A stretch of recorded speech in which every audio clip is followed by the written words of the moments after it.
Hey, what's going on, everybody? Theocles Killer here again from Father and Son Play Games. I am back for part 2 of my review on the Destiny 2 beta. Now, in this video, I'm going to cover my impressions on the PvE side of the game.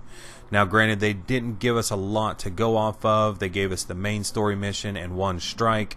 So, trying to get a better idea as far as how the game is truly going to be is going to be a little thin. But with those two activities, I got a little information, a little bit of feedback I'd like to share with you guys. So hope you guys enjoy, and I'll see you in just a minute.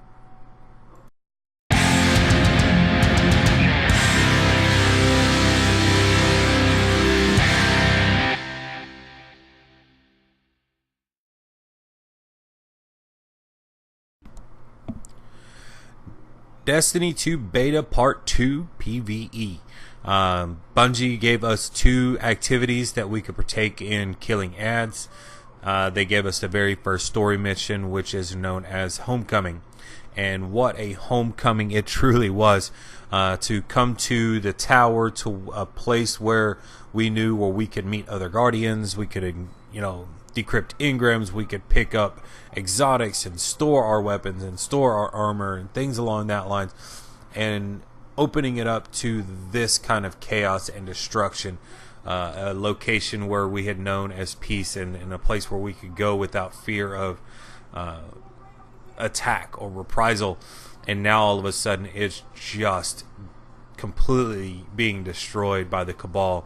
I thought this was a great way for Bungie to begin a reset of some of the faults that they had from Destiny 1, and it was a great way for us to get introduced to our characters, their new abilities, new weapons, and things along that line. So I thought Bungie did a fantastic job with that aspect of it. Now, the characters are the same characters that we've always had, with some changes, obviously, but for the most part, it is a Destiny game. And nothing was more frustrating to me than reading comments of individuals who were saying it's just a reskin Destiny 1. Well, yeah, duh.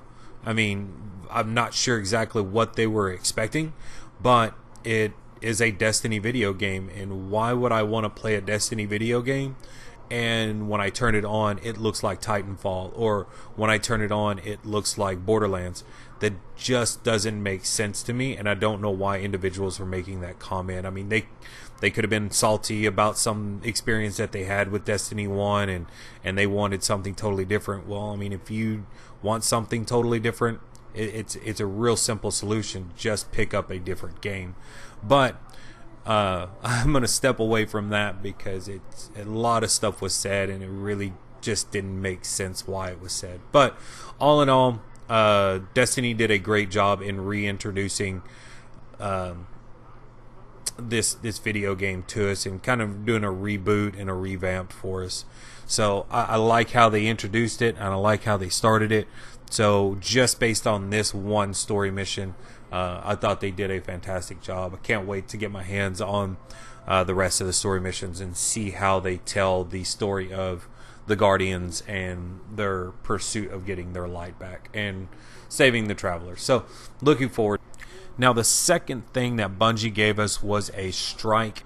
It is called the Inverted Spire Strike. It is an activity in which you encounter Cabal and Vex on the planet of Nessus. Now, Nessus is a Vex world. As you can tell, their buildings and culture is all throughout this area. So it was no surprise whenever we landed here that that's what we were going to encounter. Now, the Cabal have invaded this planet. They are searching for something, and it's our job to go in and eliminate that item before the Cabal can seize it and use its technology or energy against us in their war against the Guardians and against the Traveler. So with that said, the encounter itself was absolutely gorgeous. The colors, the hieroglyphics of the Vex, the encounters of the one new creature for the Cabal, which I keep calling them the dogs, which was absolutely awesome, and definitely liked that aspect of it. But My only complaint with it was it just seemed a little too vast. I felt like they could have still had the same style of environment, but kept our encounters a little bit more consolidated into a given area. I understand the intro of the strike is going to be in a common area, so having something like that be a lot more vast is definitely understandable. But whenever you get into the meet and greet of the actual encounter, I felt like they needed to funnel it down just maybe a hair, give it that perception of a vast world that you can get out and explore, but needed to keep us within a confined area, keep the ads within a confined area. In PvE, I really like to get in and get it mixed up with the ads, but in this, it just seemed like you were spread out just a little too far from them, which you want a little bit, but not a whole lot. So there's a catch-22 to what I'm saying. I don't want it too small and too narrow throughout the entire map, but I also don't want it as massive as they have it now. But all in all, I think they did a good job on putting this together. Great artwork, great graphics were put into this. I really enjoyed the mechanics in it. The boss fight was absolutely wonderful. Great mechanics in that. I love having the 3 phases against the boss, which was, something new that I personally don't remember us ever having in Destiny 1, but it was still an amazing activity to play in, and quite enjoyed it. So, but with those 2 PvE activities that Bungie gave us to participate in and to kind of give us a better feel of what they had in mind for Destiny 2, I felt as though they've done well. Obviously, they put more emphasis and more concentration in trying to help improve the PvP side of it, which is fine. It's they want to kind of get into the mix of the competitive side of it, which I get it. I understand.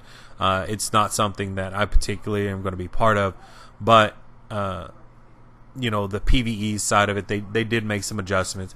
I thought maybe they went a little overboard on sheer size and capacity, but overall, it's what we have is good.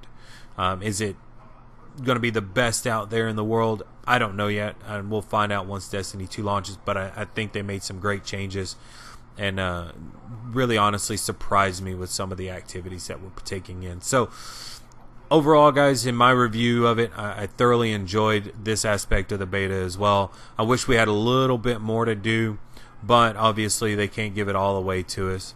But as long as what they do bring to us is going to be to this degree, I'm really going to enjoy playing this over the next year or so.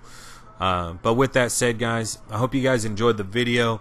If you guys have some additional feedback that you'd like to share, please feel free to do so in the comment section below.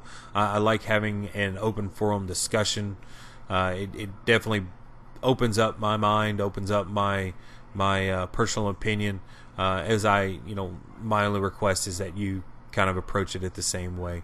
But outside of that, guys, I hope you guys are doing well. I look forward to the Destiny 2 launch on September the 6th. I hope to see all of you guys there.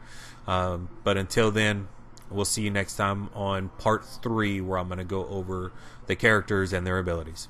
Alright, take it easy, guys. Later.